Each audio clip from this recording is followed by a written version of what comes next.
Hey, I noticed something on this Epiphone SG that I'm fixing up for a friend of mine, and it's something that it dawned on me, I'll bet you nobody ever thinks about.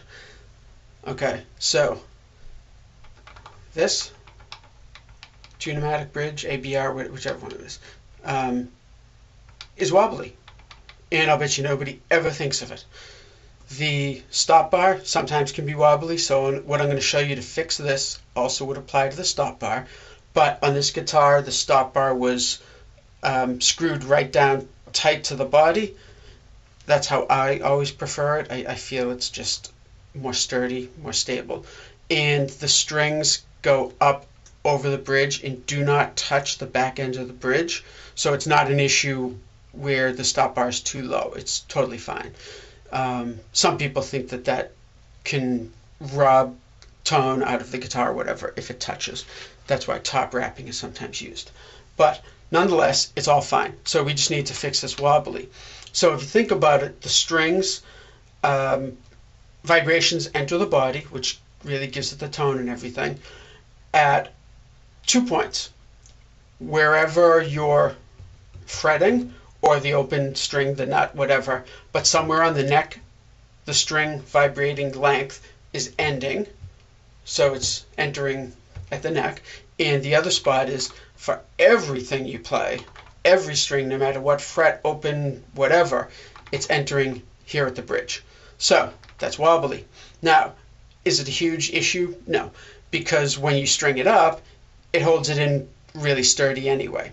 But I figure that little bit of wobble, who needs it? So take the bridge off, and of course you want to make sure that you put it back the same way.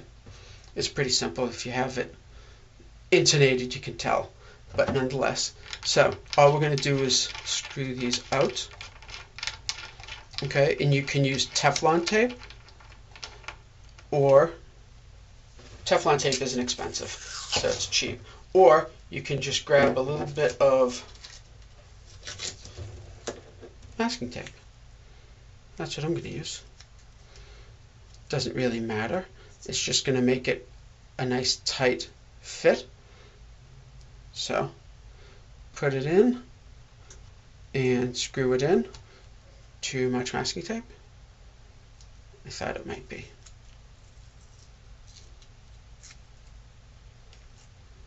So take it off. And you can, if you can, tear off the bottom bit. That doesn't really matter because there's plenty of depth in the hole anyway. So I'm putting it in, screwing it in. Okay, it's somewhat tight, so I think I'll need a screwdriver, and of course I don't have one right here. Stupid. But anyway.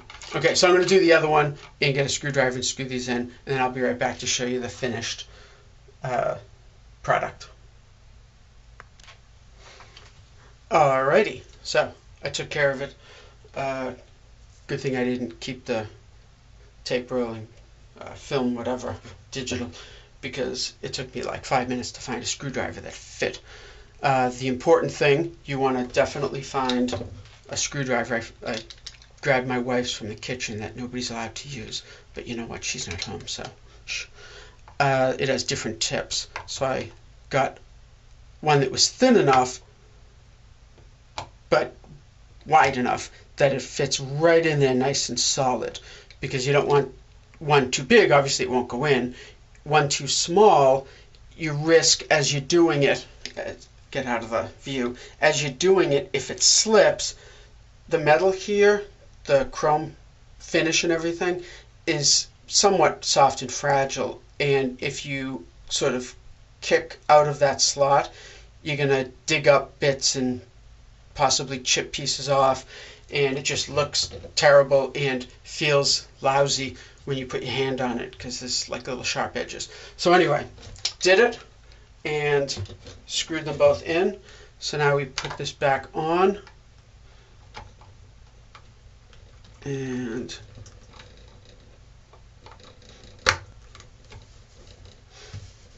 somehow, there we go. Okay, because see, now it's like a really tight fit. It doesn't have the give that it did. So now it's on this solid that absolutely is completely immobile. But, of course, it is still adjustable for height and all that stuff. So, there we go. That's done. Let's come down a little more. There we go. Done. And that should help with things. I don't know. Does it help with tone?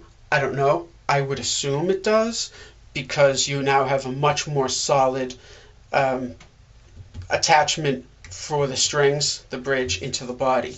So it just sort of makes me think of all those people that routed out their strats in the 80s especially and put in Floyd Rose bridges, and then realized that like all the tone and sustain was gone out of their favorite guitar. So I know people that did it. Then they take the Floyd out, have to have wood inlaid in where they had routed out for the Floyd, have it all rerouted, and have the original tremolo put back in, just because it changed the tone. For the better or for the worse, that's up to you. That's up to the player. But at any rate, if anything, this will just make a more solid connection for vibrations. So hopefully this helped somebody, and that's about it. So the next time you change strings, check it out and think about it.